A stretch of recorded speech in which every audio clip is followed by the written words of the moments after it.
Bonjour à tous, bienvenue sur cette chaîne. Comme d'habitude, avant d'aller plus loin, pensez à vous abonner, à activer la cloche de notification, à commenter, à liker et à partager. Alors aujourd'hui, on va s'intéresser à un sujet qui est souvent très débattu au sein de la jeunesse gabonaise, l'université Omar Bongo. Certains estiment que l'UOB est une poubelle parce que les infrastructures ne sont pas au rendez-vous et que souvent les formations qui sont faites au sein de cette université ne permettent pas aux uns et aux autres d'obtenir un emploi. Donc aller à l'UOB après l'obtention de son bac est devenu comme une malchance. Donc est-ce que cette assertion vaut la peine d'être débattue, ou bien derrière ici tout ce qu'on dit au sujet de l'UOB se reflète tout simplement l'incapacité de l'État à pouvoir mettre en place des infrastructures, à pouvoir ici résoudre la question de l'adéquation formation-emploi, et que de l'autre côté finalement l'UOB est une université d'excellence du fait du niveau de ses chercheurs, du fait ici des grands enseignants à l'instar du professeur Ando Ossa.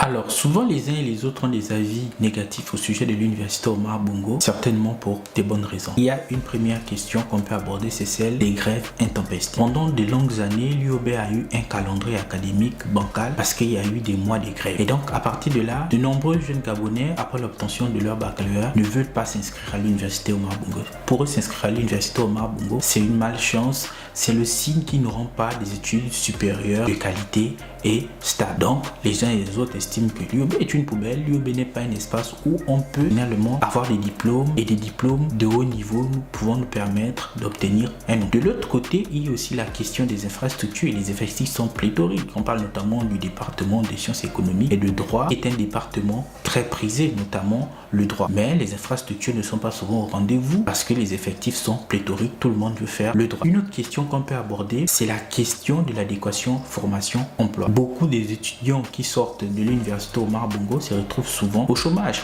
parce que parfois les formations qui sont faites, selon certains, ces formations ne sont pas en adéquation avec la réalité du marché gabonais. Donc, tous ces éléments vont dire à certains que l'UOB est une poubelle. L'UOB est finalement un mouroir pour les jeunes intellectuels gabonais, ou tout simplement pour la jeunesse gabonaise. À partir de ce moment, l'UOB n'est pas un lieu susceptible de pouvoir permettre aux uns aux autres d'avancer dans les études supérieures et de pouvoir trouver du travail à la fin de leur formation, ou même en ayant obtenu un diplôme de l'UOB, on est en incapacité de pouvoir s'insérer dans le marché du travail gabonais. Donc à partir de là, certains estiment que l'UOB est une poubelle, l'UOB c'est l'enfer, rien ne marche, les grèves, les effectifs pléthoriques, etc., etc.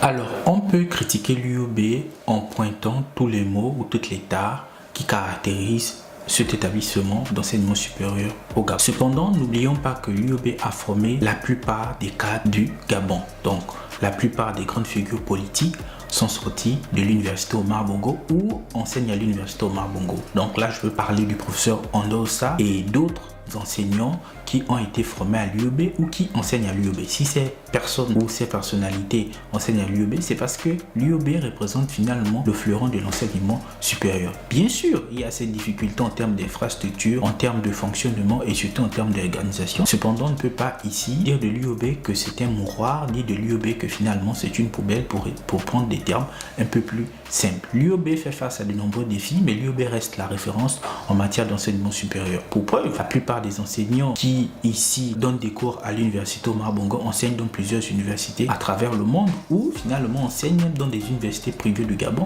C'est le signe finalement que l'UOB est une université avec une certaine expertise, avec une certaine excellence. Le problème de l'UOB peut être finalement l'organisation, et cette organisation qui dépend des moyens mis à disposition de l'université. L'université parfois ne bénéficie pas d'un financement conséquent, pouvant permettre à cette institution de pouvoir mieux s'organiser, de pouvoir mieux valoriser ses chercheurs, de pouvoir mieux valoriser aussi les apprenants. Et là, je parle notamment de la question de l'adéquation formation-emploi. L'université devrait signer des partenariats avec les entreprises. Je pense que cela a été fait depuis l'avènement du nouveau régime avec la FEG, la Fédération des entreprises gabonaises. Donc, on voit qu'il y a des choses qui se font, et donc avoir un regard pessimiste vis-à-vis vis-à-vis de cette institution historique du paysage universitaire gabonais, pour moi, ce serait passer à côté de l'essentiel, c'est-à-dire la qualité des recherches qui sont produites aussi à l'université Omar Bongo. Donc récemment, il y avait des critiques qui ont été faites à l'encontre des chercheurs, mais la question ne se pose pas au niveau des chercheurs, la question se pose au niveau de la valorisation des travaux et surtout du regard que l'État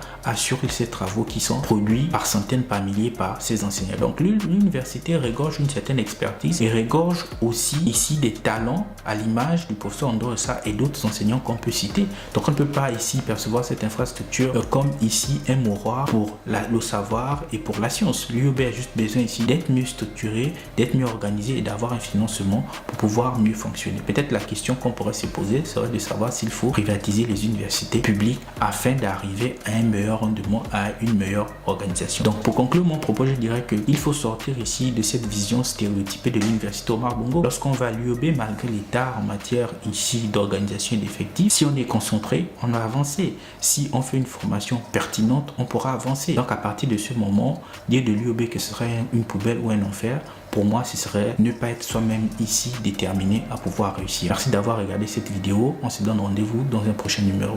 Au revoir.